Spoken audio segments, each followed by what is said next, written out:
स्वागत है आपका देव कंपटीशन क्लासेस के इस यूट्यूब चैनल पर। दोस्तों, आज हम आपको संविधान के महत्वपूर्ण प्रश्नों का भाग 8 देने जा रहे हैं, जो आगामी परीक्षाएं काफ़ी महत्वपूर्ण है।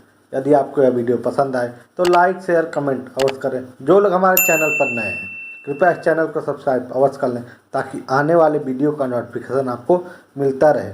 और इस वीडियो को अपने स्टडी ग्रुप फेसबुक व्हाट्सएप पर शेयर अवश्य करें तथा दोस्तों और रिश्तेदारों को इस चैनल को सब्सक्राइब करने के लिए अवश्य कहें।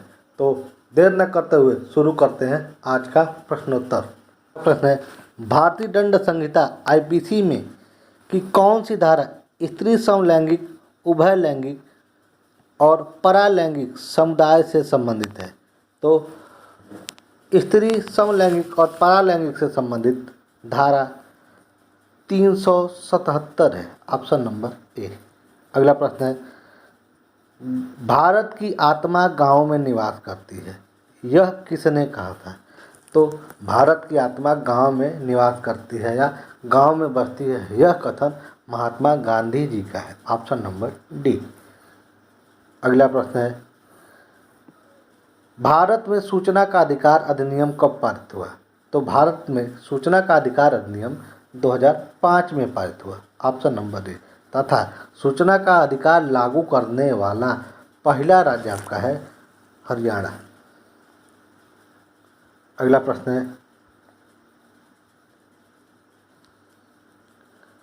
भारत की संसद ने पर्यावरण संरक्षण बिल किस वर्ष पारित किया?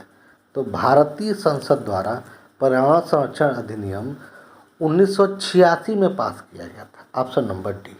अगला प्रश्न है, कार्ल मार्क्स द्वारा लिखी है, तो कार्ल मार्क्स द्वारा दास कैपिटल लिखा गया है, ऑप्शन नंबर सी।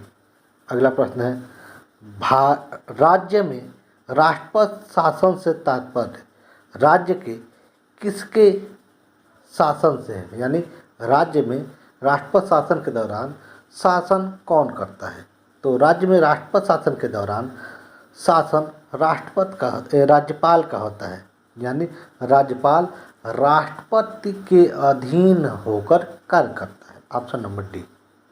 Option number D. अगला प्रश्न है, भारत के पंचायती राज व्यवस्था का वास्तुकार किसे कहा जाता है?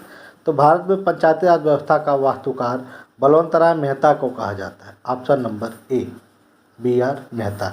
और बलवंतराय मेहता समिति का गठन 1957 में किया गया तथा इस समिति ने अपनी रिपोर्ट 1958 में पेश की और इसी समिति की सिफारिश पर 2 अक्टूबर 1959 को आंध्र प्रदेश के नागौर जिले से पंचायती राज व्यवस्था की शुरुआत की गई। और भारत में त्रिस्तरीय पंचायती राज का जनक भी बलवंतराय मेहता को माना जाता है, लेकिन भारत में स्थानीय स्वशासन का जनक लॉर्ड रिपन को माना जाता है। और स्थानीय स्वशासन की शुरुआत 1882 में मद्रास से हुआ था। अगला प्रश्न है, शिक्षा को किस संविधान संशोधन द्वारा राज्य सूची से हटाकर समवर्ती सूची में शामिल कर दिया गया?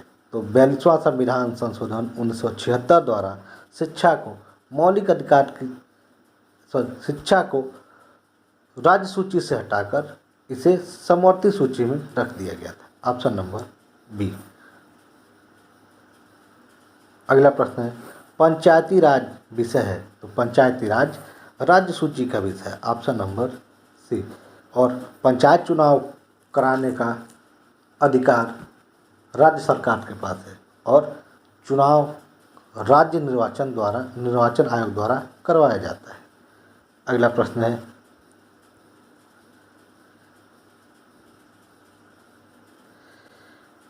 किसी राज्य का उच्च विधि अधिकारी कौन होता है? तो किसी राज्य का उच्च विधि अधिकारी महाधिवक्ता होता है, ऑप्शन नंबर बी।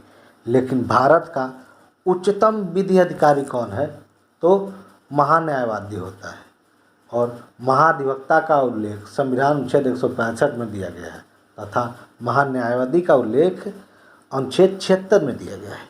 अगला प्रश्न है, राज्यपाल राज्य में किसका प्रतिनिधि होता है?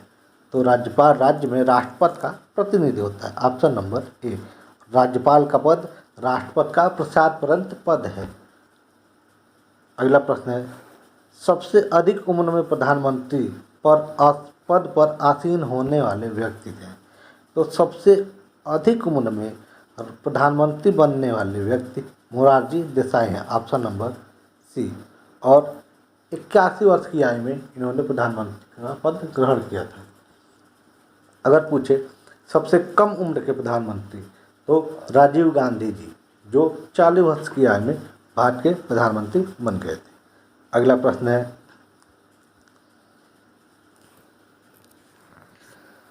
भारत का मुख्य निर्वाचन आयुक्त अपना पद धारण करता है या अपने पद पर कितने वर्ष तक, यानी उसका कार्यकाल कितने वर्ष का होता है। तो भारत का मुख्य निर्वाचन आयुक्त का कार्यकाल जो होता है 6 वर्ष या 65 वर्ष की आयु जो पहले हो। तो ऑप्शन नंबर बी। और मुख्य निर्वाचन आयुक्त की नियुक्ति राष्ट्रपति द्वारा होती है।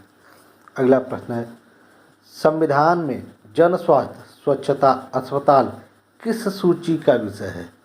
तो जन स्वास्थ्य स्वच्छता अस्पताल राज्य सूची का विषय है। Option number B. अगला प्रश्न है, भारत के संविधान के 8वीं अनुसूची में कितनी भाषाएं हैं। तो मूल संविधान में 8वीं अनुसूची में 14 भाषा थे, वर्तमान में 22 भाषाएं हैं। Option number C. अगला प्रश्न है,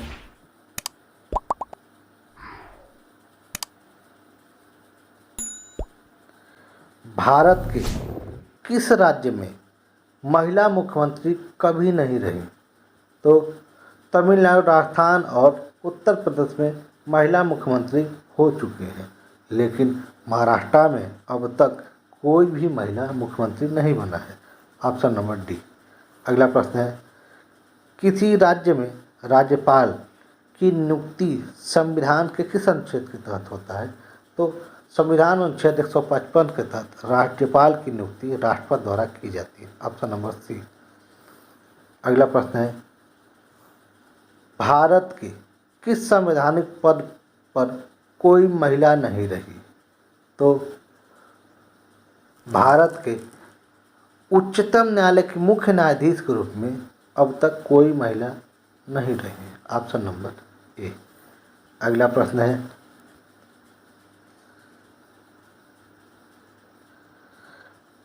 चार स्तरीय पंचायती राज प्रणाली का सुझाव किसने दिया था। तो 4 स्तरीय पंचायती राज प्रणाली शुरू करने का सुझाव पीबीके राव समिति द्वारा दिया गया था। Option number C. और पीबीके राव समिति का गठन 1985 में हुआ था। अगला प्रश्न है, संविधान की व्याख्या करने का अंतिम अधिकार किसे प्राप्त है। तो संविधान की व्याख्या करने का अंतिम अधिकार सर्वोच्च न्यायालय को प्राप्त है। Option number D. अगला प्रश्न है, निम्न में से किसकी नियुक्ति भारत के राष्ट्रपति द्वारा नहीं होती। तो भारत के राष्ट्रपति द्वारा लोकसभा अध्यक्ष की नियुक्ति नहीं होती है। इसकी नियुक्ति लोकसभा सदस्यों द्वारा ही होती है, जो लोकसभा सदस्यों में से ही कोई एक व्यक्ति होता है। Option number D. Option number D. अगला प्रश्न है,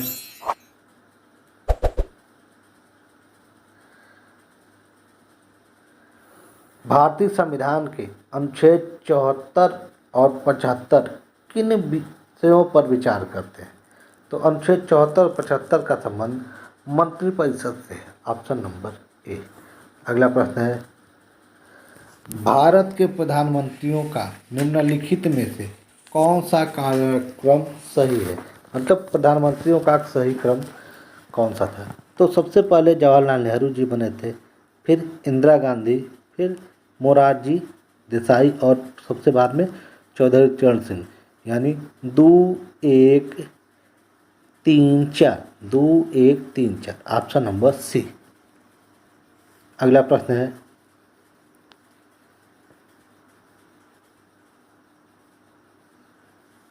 भारतीय संविधान का कौन सा अनुच्छेद राज्य में संवैधानिक तंत्र असफल होने की स्थिति में राष्ट्रपति शासन का प्रावधान करता है?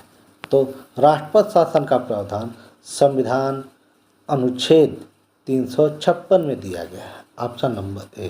तथा राष्ट्रपति शासन लागू होने पर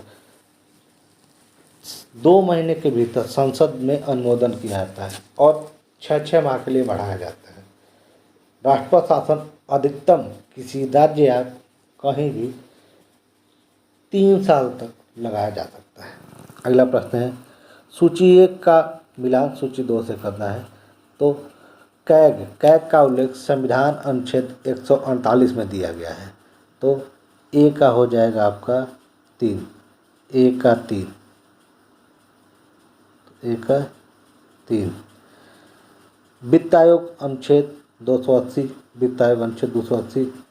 फिर प्रशासनिक प्राधिकरण अनुच्छेद 223A तथा संघ लोक सेवा आयोग अनुच्छेद 315।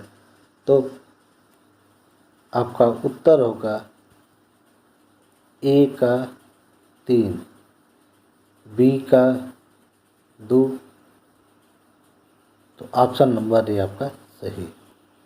यदि आपको यह वीडियो पसंद आए तो लाइक शेयर कमेंट अवश्य करें। जो लोग हमारे चैनल पर नए हैं कृपया इस चैनल को सब्सक्राइब अवश्य कर लें ताकि आने वाले वीडियो का नोटिफिकेशन आपको मिलता रहे। और इस वीडियो को अपने स्टडी ग्रुप फेसबुक व्हाट्सएप पर शेयर अवश्य करें तथा दोस्तों और रिश्तेदारों को इस चैनल को सब्सक्राइब करने के लिए अवश्य कहें। यह चैनल अभी नया है, आप लोगों के सपोर्ट की ज़रूरत है। वीडियो पूरा देखने के लिए धन्यवाद।